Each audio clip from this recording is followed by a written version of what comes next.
Dreams অসমৰ এই নতুন ভিডিঅ'লৈ আপোনালোকক স্বাগতম জনাইছোঁ। আজিৰ ভিডিঅ'ত আপোনালোকক জনাম ইউডাইছ প্লাছত আপোনালোকৰ বিদ্যালয়ৰ প্ৰফাইল চেঞ্জ ফেচিলিটি কেনেকৈ আপডেট কৰিব লাগিব। যিহেতু আপোনালোকৰ এই বিদ্যালয়খনৰ প্ৰফাইল চেঞ্জ ফেচিলিটি খুব গুৰুত্বপূৰ্ণ আৰু আপোনালোকে খুব গুৰুত্ব সহকাৰে এই যি প্ৰফাইল চেঞ্জ ফেচিলিটি আপডেট কৰিব লাগিব, কি কথাখিনি আপোনালোকে গুৰুত্ব সহকাৰে আপডেট কৰিব লাগিব সবিশেষ জনাম। চাবিডেকল ভিডিঅ'টো শেষলৈকে চাই যাব। ইয়াৰ বাবে প্ৰথমে আপোনালোকৰ মোবাইলৰ ক্ৰম ব্ৰাউজাৰটো অন কৰিব। ক্ৰম ব্ৰাউজাৰ অন কৰাৰ পিছত আপোনালোকে ইউডাইছ প্লাছ বুলি আপোনালোকে চাৰ্চ কৰিব। চাৰ্চ কৰাৰ পিছত আপোনালোকে লগ ইন ফৰ অল মডিউল বুলি এটা অপশ্যন পাব, ইয়াত ক্লিক কৰিব লাগিব। ইয়াত ক্লিক কৰাৰ পিছত আপোনালোকে ষ্টেট চিলেক্ট কৰিব লাগিব, আকৌ গ'ত ক্লিক কৰিব। ইয়াৰ পিছত আপোনালোকে প্ৰফাইল চেঞ্জ ফেচিলিটি অপশ্যনটোত ক্লিক কৰিব লাগিব, লগ ইনত ক্লিক কৰিব। ইয়াৰ পিছত আপোনালোকৰ ইউজাৰ আই ডি পাছৱৰ্ড আৰু কেপচাৰ দি লগ ইন কৰি ল'ব। মই আপোনালোকক লগ ইন কৰি দেখুৱাই আছোঁ। লগ ইনত ক্লিক কৰাৰ পিছত আপোনালোকৰ এইদৰে পপ আপটো আহিব, আপোনালোকে এইটো অ'কে কৰি দিব। অ'কে কৰাৰ পিছত আপোনালোকে ডেটা কেপচাৰ বুলি এটা অপশ্যন পাব, ইয়াতে ক্লিক কৰিব লাগিব, যিটো প্ৰথম অপশ্যন। ইয়াত ক্লিক কৰাৰ পিছত আপোনালোকৰ ভেৰিফিকেশ্যন অফ স্কুল ডিটেইলছ, আপোনালোকে ভেৰিফিকেশ্যন অফ স্কুল ডিটেইল ইয়াত অ'কেত ক্লিক কৰি দিব। অ'কেত ক্লিক কৰাৰ পিছত আপোনালোকৰ প্ৰথমে আপোনালোকৰ যিটো অপশ্যন আছে দেখিছে, আপোনালোকে প্ৰথম যিটো ষ্টেটাছটো কমপ্লিট হৈ আছে, বাকীকেইটা নট কমপ্লিটেড হৈ আছে। প্ৰথম অপশ্যনটোত ইয়াতে ক্লিক কৰিব। বেছিক স্কুল প্ৰফাইলখিনি আছে, এইখিনি আপোনালোকে একো কৰিব নোৱাৰে। যদি আপোনালোকৰ ইয়াত কিবা চেঞ্জ কৰিবলগীয়া আছে, যদি আপোনালোকৰ হেডমাষ্টাৰ বা হেড টিচাৰ চেঞ্জ হৈছে বা কণ্টেক্ট নাম্বাৰ চেঞ্জ কৰিছে, ইমেইল এড্ৰেছ চেঞ্জ কৰিছে, আপোনালোকে এইটো চেঞ্জ কৰিব পাৰে। আপোনালোকে নিজেই কৰিব নোৱাৰে। এইখিনি কাম আপোনালোকে যি MIS আছে, ব্লক MISৰ হাতৰ লগত যোগাযোগ কৰিব লাগিব আৰু ব্লক MISৰ যিখিনি তথ্য আছে সেইখিনি চেঞ্জ কৰি দিব। ইয়াৰ পিছতে আপোনালোকে নেক্সটত ক্লিক কৰিব। নেক্সটত ক্লিক কৰাৰ পিছত আপোনালোকৰ স্কুল আদাৰ ডিটেইল বুলি এটা অপশ্যন পাব, ইয়াত আপোনালোকে পঢ়ি চাব কোনখিনি আপোনালোকৰ কাৰেকশ্যন কৰিবলগীয়া আছে, সেইখিনি আপুনি কাৰেকশ্যন কৰিব পাৰে। যদি আপোনালোকৰ কাৰেকশ্যন কৰিবলগীয়া নাই তেন্তে আপোনালোকে কাৰেকশ্যন কৰিব নালাগে আৰু ছেভ এণ্ড নেক্সটত ক্লিক কৰি দিব। ইয়াৰ পিছত আপোনালোকৰ অংগনবাদী, SMC, SMDC আৰু আদাৰ্ছ যিখিনি ফেচিলিটি আছে সেইখিনি আপোনালোকে আপডেট কৰিব লাগিব। 1 নম্বৰতে আপোনালোকৰ অংগনবাদী চেণ্টাৰ আপোনালোকৰ বিদ্যালয়ত আছে নেকি, যদি আছে আপুনি য়েছ কৰিব, যদি নাই নোট ক্লিক কৰি দিব। ইয়াৰ পিছত আপোনালোকৰ যিখিনি আছে বাল বাটিকা আপোনালোকৰ আছে যদি য়েছ কৰিব, যদি নাই ন' কৰিব। ইয়াৰ পিছত আপোনালোকে চাব, ইয়াত দেখিছে আপোনালোকৰ number of student, attendance, remedial class feel up কৰি দিব পাৰে। মই যিহেতু 15 দিন ফিল আপ কৰি দিছোঁ। ইয়াৰ পিছত number of student এটেণ্ডিং learning enhancement, যদি আপোনালোকৰ আছে তেতিয়া আপোনালোকে কৰিব পাৰে, যদি নাই ফিল আপ কৰিব নালাগে। ইয়াৰ পিছতে নাম্বাৰ অফ একাডেমিক ইনস্পেকশ্যন, যদি একাডেমিক ইনস্পেকশ্যন যদি আপোনালোকৰ বিদ্যালয় আহিছে আপোনালোকে ইয়াতে ফিল আপ কৰিব, যদি নাই অহা তো আপোনালোকে ফিল আপ কৰিব নালাগে। ইয়াৰ পিছত আছে CRCC ভিজিট, আপোনালোকৰ বিদ্যালয়ত কিমান দিন কৰিছে আপোনালোকে ইয়াতে ফিল আপ কৰি দিব। তাৰপিছতে আপোনালোকে ব্লক ৱাইজ আপোনালোকৰ ভিজিট, আপোনালোকৰ বিদ্যালয়ত কিমান দিন আহিছে আপোনালোকে ফিল আপ কৰি দিব। যদি আপোনালোকৰ ষ্টেট লেভেল ভিজিটৰ আছে আপোনালোকে ইয়াতে ফিল আপ কৰিব পাৰে। ইয়াৰ পিছত আপোনালোকে দেখিলে পাইছে weather the school management committee আপোনালোকৰ বিদ্যালয়ত আছেনে নাই, যদি আছে য়েছ কৰিব, যদি নাই ন' কৰিব।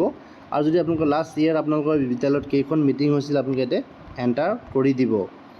ইয়াৰ পিছত আপোনালোকে চাব লাগিব যিখিনি আপোনালোকৰ যোৱা বছৰ ফিল আপ কৰা আছে, যদি য়েছ আৰু ন' আছে সেইখিনি আপোনালোকে চেক কৰি ল'ব। যদি আপোনালোকে চেঞ্জ কৰিবলগীয়া থাকে আপোনালোকে চেঞ্জ কৰি ল'ব। যদি আপোনালোকৰ ছেপাৰেট ক্লাছৰুম আছে আপোনালোকে ছেপাৰেট ক্লাছৰুম আপোনালোকে এড কৰিব পাৰে। যদি আপোনালোকৰ ছেপাৰেট ক্লাছৰুম নাই, এটা ক্লাছৰুমতে আপোনালোকে যদি ক্লাছ কৰে তেন্তে আপোনালোকে ইয়াতে ক্লাছসমূহ চিলেক্ট কৰিব পাৰে। কৰাৰ পিছত আপোনালোকে ছেভ এণ্ড নেক্সটত ক্লিক কৰিব। ইয়াৰ পিছত আপোনালোকে এভেইলেবিলিটি অফ টেক্সটবুকৰ আপোনালোকে এইখিনি আপডেট কৰিব লাগিব। আপোনালোকৰ primary, pre primary, upper primary, higher secondary যিটো আপোনালোকৰ বিদ্যালয়ৰ যিখন হয় আপোনালোকে সেইখিনি আপোনালোকে ইয়াতে আপডেট কৰিব লাগিব। ইয়াৰ পিছতে weather the school has provide uniform, যদি আপোনালোকে ইউনিফৰ্ম লাভ কৰিছিলে যে আপোনালোকে য়েছ কৰিব। যিহেতু আপোনালোকে প্ৰি প্ৰাইমেৰী ক্ষেত্ৰত ইউনিফৰ্ম লাভ নকৰে, চ' আপোনালোকে প্ৰাইমেৰী ছেকশ্যনটো য়েছ কৰিব। কেতিয়া লাভ কৰিছে ইউনিফৰ্মটো আপোনালোকে ইয়াতে ফিল আপ কৰি দিব। ইয়াৰ পিছত আপোনালোকে ছেভ এণ্ড নেক্সটত ক্লিক কৰি দিব। ইয়াৰ পিছত আপোনালোকে কি পাৰফৰ্মেঞ্চ ইণ্ডিকেটৰ আপোনালোকে এইখিনি ফিল আপ কৰিব লাগিব। Whether the school actively undertaking academic enhancement activity, যদি আপোনালোকে কৰিছে য়েছ কৰিব, যদি নাই কৰা নোট কৰিব। ইয়াত ক্লাছ ৱাইজত আপোনালোকে ফিল আপ কৰিব লাগিব। Number of student receive orientation of cyber safety, আপোনালোকৰ চাইবাৰ ছেফটি যদি আপোনালোকৰ বিদ্যালয়ত অৰিয়েণ্টেশ্যন আপোনালোকৰ বিদ্যালয়ৰ ষ্টুডেণ্টে লাভ কৰিছে আপোনালোকে য়েছত কৰিব। কিমানজন ষ্টুডেণ্টে কোনটো ক্লাছৰ কিমানজন ষ্টুডেণ্ট লাভ কৰিছে আপোনালোকে ইয়াতে ফিল আপ কৰি দিব। ইয়াত দেখিব পাইছে ক্লাছ ৱাইজ আছে, ক্লাছ 1 to ক্লাছ 12 লৈকে আছে, আপোনালোকে ফিল আপ কৰি দিব। Number of student receive training from physical and social activity যদি আপোনালোকে লাভ কৰিছে কিমান সংখ্যক ষ্টুডেণ্টে লাভ কৰিছে এইখিনি ফিজিকেল ছ'চিয়েল একচেপ্টখিনি আপোনালোকে ইয়াতে ফিল আপ কৰি দিব ফিল আপ কৰাৰ পিছত আপোনালোকে ছেভ এণ্ড নেক্সট পুনৰ ক্লিক কৰিব ইয়াৰ পিছত আপোনালোকে section 1B school safety and other parameter এইখিনি আপোনালোকে ফিল আপ কৰিব লাগিব আপোনালোকে ভালদৰে চাই ল'ব যোনখিনি হয় আপোনালোকে সেইখিনি ফিল আপ কৰিব যদি যোনখিনি নহয় আপোনালোকে নোট ক্লিক কৰিব ইয়াৰ পিছত এইখিনি আপোনালোকে ডেটাখিনি আপোনালোকে ভালদৰে চাই ল'ব ইয়াত দেখিবলৈ পাইছে weather the school have receive grant of self defence যদি আপোনালোকৰ ছেল্ফ ডিফেন্সৰ কাৰণে বিদ্যালয়ৰ ছাত্ৰীসকলৰ বাবে আপোনালোকে কিবা যদি গভৰ্ণমেণ্ট এডছ লাভ কৰিছে আপুনি য়েছত ক্লিক কৰিব যদি নাই নোট ক্লিক কৰিব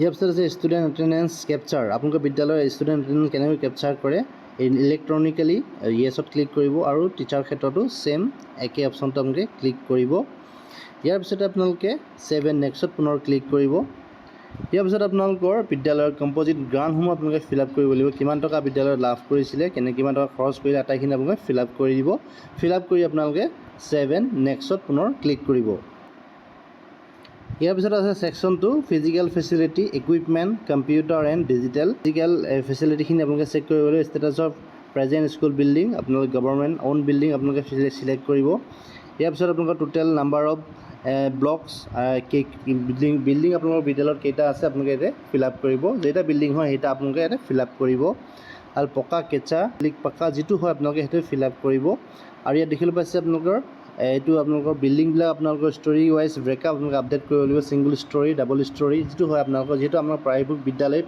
প্ৰাইমেৰী বিদ্যালয়সমূহ ছিংগল ষ্টৰী হয় কিছু হায়াৰ ছেকেণ্ডেৰী বিদ্যালয়সমূহ ডাবল ষ্টৰী হয় সেইখিনি আপোনালোকে ফিল আপ কৰিব লাগিব ইয়াৰ পিছত আপোনালোকৰ বিদ্যালয়ৰ যিহেতু যদি ৰিপেয়াৰিং আছে আপোনালোকে মেজৰ ৰিপেয়াৰিং আপোনালোকে ফিল আপ কৰিব লাগিব যদি আপোনালোকৰ ৰিপেয়াৰিং নাই তেন্তে আপোনালোকে মাইনৰ ৰিপেয়াৰিং বা আপোনালোকৰ গুড কণ্ডিশ্যন হৈ আপোনালোকে ফিল আপ কৰিব লাগিব চ' আপোনালোকে ইয়াতে মেজৰ ৰিপেয়াৰিং ডিলাপিটেড আপোনালোকে এইখিনি ফিল আপ কৰিব পাৰে যিহেতু দুটা বিল্ডিঙে ডিলাপিটেড হৈ আছে চ' আপোনালোকে এইখিনি আপোনালোকে ইয়াতে ফিল আপ কৰিব লাগিব এই ফিল আপ কৰা মতেহে আপোনালোকে বিল্ডিং গ্ৰাণ্টসমূহ পৰৱৰ্তী সময়ত লাভ কৰিব ইয়াৰ পিছত আপোনালোকে চাব পাৰে এইখিনি ডিটেইলছখিনি আপোনালোকে ভালদৰে চেক কৰিব চেক কৰাৰ পিছত আপোনালোকে আটাইখিনি ডাটা আপোনালোকে ভালদৰে চেক কৰাৰ পিছত আপোনালোকে ইয়াতে ছেভ এণ্ড নেক্সট পুনৰ ক্লিক কৰিব এইখিনি টয়লেটছ এণ্ড ফেচিলিটিখিনি আপোনালোকে ভালদৰে মনিটৰ কৰিব লাগিব ভালদৰে আপোনালোকে পঢ়িব লাগিব ইয়াত আপোনালোকে যেনেদৰে ফিল আপ কৰি এই ভৱিষ্যতে আপোনালোকে তেনেদৰে আপোনালোকে স্কুল গ্ৰাণ্টসমূহ যিহেতু টয়লেটছ গ্ৰাণ্টসমূহ আপোনালোকে লাভ কৰিব ইয়াত 1 নম্বৰতে আছে বইজ টয়লেট গাৰ্লছ টয়লেট যদি আপোনালোকৰ বিদ্যালয়ত আছে আপোনালোকে ফিল আপ কৰিব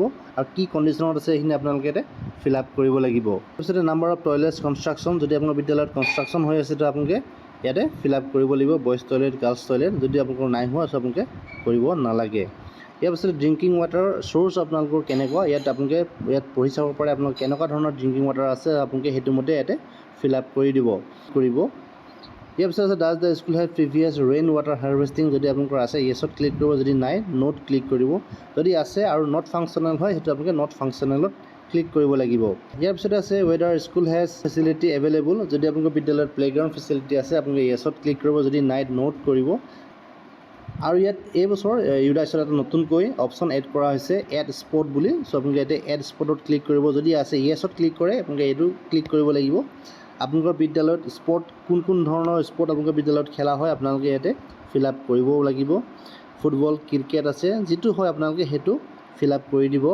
প্লেগ্ৰাউণ্ড ফেচিলিটি আপোনালোকৰ আছে য়েছত ক্লিক কৰিব প্লেয়িং মেটেৰিয়েল ইকুইপমেণ্ট আপোনালোকৰ বিদ্যালয়ত আছে যদি য়েছত ক্লিক কৰিব যদি নাই নোট কৰিব কোচ আছে যদি য়েছত কৰিব যদি নাই নোট কৰিব এনেকুৱা ধৰণৰ আপোনালোকৰ প্লেগ্ৰাউণ্ড আপোনালোকে ইয়াতে ফিল আপ কৰিব লাগিব ইয়াৰ পিছত প্লেগ্ৰাউণ্ড এৰিয়াটো আপোনালোকে ইয়াতে এপ্ৰক্স এটা স্কুৱাৰ মিটাৰত আপোনালোকে ফিল আপ কৰিব লাগিব আপোনালোকে বিদ্যালয়ত আপোনালোকৰ হেল্থ চেকআপ আপোনালোকৰ বিদ্যালয়ত আহিছিলে নাই আপোনালোকে ইয়াতে ফিল আপ কৰিব লাগিব য়েছ হ'লে য়েছত ন' হ'লে নোট হ'ব আৰু আপোনালোকে ইয়াতে য়েছ কৰাৰ পিছতে আপোনালোকৰ কি চেকআপ কৰা হৈছিলে হাইট ৱেইট আইজ যিখিনি আপোনালোকৰ ডেণ্টেল যিখিনি আছে সেইখিনি আপোনালোকে ইয়াতে য়েছত ক্লিক কৰিব যদিহে আপোনালোকৰ হেল্থ চেকআপ আহিছিলে ইয়াৰ পিছত আপোনালোকে ডিৱাৰ্মিং টেবলেট আপোনালোকৰ বিদ্যালয়ত দিয়া হৈছিলে নাই আপোনালোকে য়েছত ক্লিক কৰিব তাৰপিছতে আপোনালোকে আইৰণ এণ্ড ফলিক এচিড আপোনালোকৰ বিদ্যালয়ত আছেনে নাই আপোনালোকে য়েছত ক্লিক কৰিব আটাইখিনি তথ্য আপোনালোকে ভালদৰে চেক কৰিব চেক কৰাৰ পিছত আপোনালোকৰ ইয়াতে ছেভ এণ্ড নেক্সটত ক্লিক কৰি দিব ফিজিকেল ফেচিলিটি এণ্ড ইকুইপমেণ্ট এইটো আপোনালোকে ইয়াতে ফিল আপ কৰিব লাগিব যদি ফিল আপ কৰিবলগীয়া নাই তেন্তে আপোনালোকে ছেভ এণ্ড নেক্সটত ক্লিক কৰি দিব ছেভ এণ্ড নেক্সটত ক্লিক কৰাৰ পিছত আপোনালোকে কম্পিউটাৰ এণ্ড ডিজিটেল আপোনালোকৰ বিদ্যালয়ত যি যি আছে আপোনালোকে এইখিনি ফিল আপ কৰিব লাগিব। ইয়াত দেখিব পাইছে ডেস্কটপ যদি আছে আপোনালোকে ইয়াতে ফিল আপ কৰিব লাগিব। লেপটপ, টেবলেট যিটো আপোনালোকৰ বিদ্যালয়ত আছে, প্ৰিণ্টাৰ, প্ৰজেক্টৰ, যিহেতু প্ৰাইমেৰী স্কুলত এইখিনি নাথাকে, চ' আপোনালোকে যিখিনি আছে সেইখিনি ফিল আপ কৰিব। যদি আপোনালোকে নাই, চ' আপোনালোকে ফিল আপ কৰিব নালাগে, ইয়াতে 0 দিলেও হৈ যাব। তাৰপিছত আপোনালোকে আটাইখিনি ডিটেইলছ আপোনালোকে ছেভ কৰিব লাগিব। ইয়াতে দেখিছে আপোনালোকে তলৰ এটা অপশ্যন আছে ছেভ বুলি, ছেভত ক্লিক কৰি দিব। ছেভত ক্লিক কৰাৰ লগে লগে আপোনালোকৰ বিদ্যালয়ৰ ইউডাইছৰ যিখিনি স্কুল এণ্ড ফেচিলিটি তথ্যখিনি ছেভ হৈ আপলোড হৈ যাব। চ' আপোনালোকে চাবৰ বাবে আপোনালোকে স্কুল ডেছবৰ্ডত ক্লিক কৰিব। ইয়াত ক্লিক কৰাৰ পিছত আপোনালোকে দেখিবলৈ পাব ইয়াতে আপোনাৰ ষ্টেটাছখিনি, যিহেতু পূৰ্বতে যিহেতু নট কমপ্লিটেড হৈ আছিলে, ইয়াতে আটাইখিনি কমপ্লিটেড দেখাই আছে। চ' আপোনালোকে এইদৰে আপোনালোকৰ বিদ্যালয়ৰ স্কুল এণ্ড প্ৰফাইলছ এণ্ড ফেচিলিটিখিনি আপডেট কৰিব পাৰিব। আশা কৰিছোঁ ভিডিঅ'টো তোমাক যথেষ্ট উপকৃত কৰিব। ভিডিঅ'ত ইমানখিনি আছিলে। ভিডিঅ'টো একেলগে চাই থকাৰ বাবে আপোনালোকক পুনৰবাৰ ধন্যবাদ জনালোঁ।